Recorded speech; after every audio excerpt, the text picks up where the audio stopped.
بسم اللہ الرحمن الرحیم۔ شروع اللہ کے نام سے جو بڑا مہربان نہایت رحم والا ہے۔ حضرت عیسیٰ علیہ السلام کی پیدائش کا واقعہ ایک غیر معمولی اور معجزاتی واقعہ ہے۔ یہ واقعہ ان کی والدہ حضرت مریم علیہ السلام کی پاکیزگی اور تقوی کی ایک عظیم نشانی ہے۔ حضرت مریم علیہ السلام کا تعلق بنی اسرائیل کے ایک انتہائی معزز اور نیک خاندان سے تھا۔ وہ حضرت عمران کی بیٹی اور حضرت ہارون علیہ السلام کی نسل سے تھی۔ ان کی والد حضرت عمران اپنے زمانے کی نہایت ہی نیک اور متقی شخص تھے۔ ان کی والدہ حنا نے اپنی بیٹی کو بیت المقدس کی خدمت کے لیے وقف کرنے کی نیت کی تھی۔ اس وقت بیت المقدس کی دیکھ بھال حضرت زکریا علیہ السلام کی ذمہ تھی، اور یوں حضرت مریم علیہ السلام ان کی سرپرستی میں آ گئی۔ قرآن مجید میں سورہ مریم آیت نمبر 16 میں یہ آیا ہے، اور اس کتاب میں مریم کا بھی تذکرہ کرو۔ اس وقت کا تذکرہ جب وہ اپنے گھر والوں سے علیحدہ ہو کر اس جگہ چلی گئی جو مشرق کی طرف واقع تھی۔ حضرت مریم علیہ السلام نے اپنی جوانی کا زیادہ تر وقت اللہ کی عبادت میں گزارا۔ وہ اتنی پاکیزہ تھی کہ فرشتے بھی ان سے ملنے آتے تھے۔ ایک دن ایک فرشتے نے ان کے سامنے انسانی شکل میں خود کو ظاہر کی، جو کہ در حقیقت حضرت جبرائیل علیہ السلام تھے۔ ایک دن جب حضرت مریم علیہ السلام بیت المقدس میں عبادت میں مشغول تھی، تو حضرت جبرائیل علیہ السلام ایک خوبصورت نوجوان کی صورت میں ان کے سامنے آئے۔ قرآن مجید میں سورہ مریم آیت نمبر 18 میں یہ آیا ہے، مریم نے کہا، میں تم سے خدا رحمان کی پناہ مانگتی ہوں، اگر تم میں خدا کا خوف ہے تو یہاں سے ہٹ جاؤ۔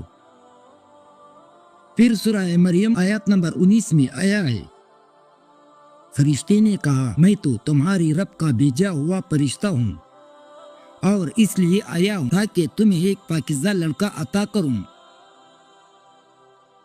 سورہ مریم آیت نمبر 20 میں یہ آیا ہے، مریم نے کہا، میرے لڑکا کیسے ہو جائے گا جبکہ مجھے کسی بشر نے چھوا تک نہیں ہے، اور نہ میں کوئی بدکار عورت ہوں۔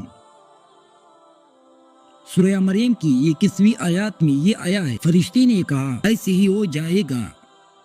تمہارے رب نے اس کے بعد حضرت جبرائیل علیہ السلام نے ان کی قمیص کی گریبان میں پھونک ماری، اور اس کے بعد حضرت عیسیٰ علیہ السلام کا وجود اللہ کے حکم سے حضرت مریم علیہ السلام کے رحم میں بغیر کسی مرد کے عمل دخل آ گیا۔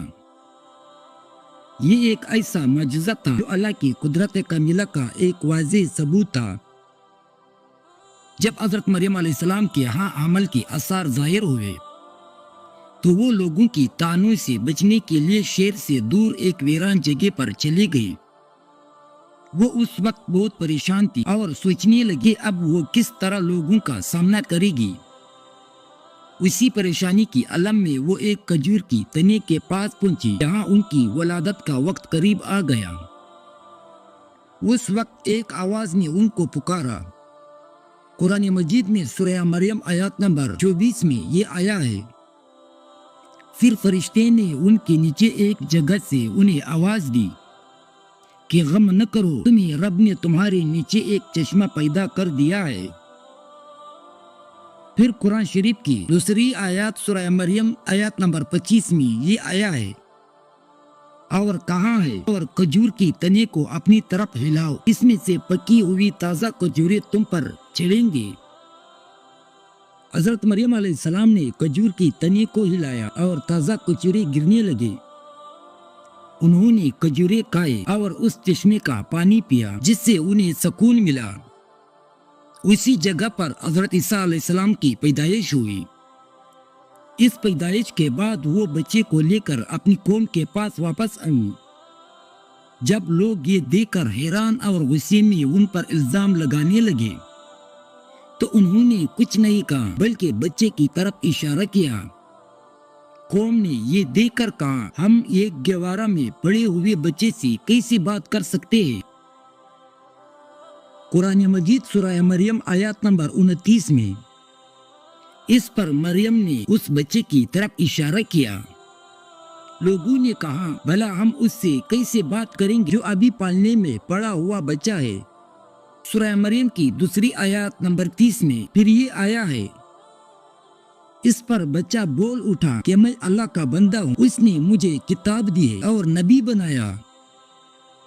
دوسری آیات نمبر 31 میں، اور جہاں بھی میں رہوں مجھے بابرکت بنایا ہے، اور جب تک زندہ رہوں مجھے نماز اور زکوٰۃ کا حکم دیا ہے۔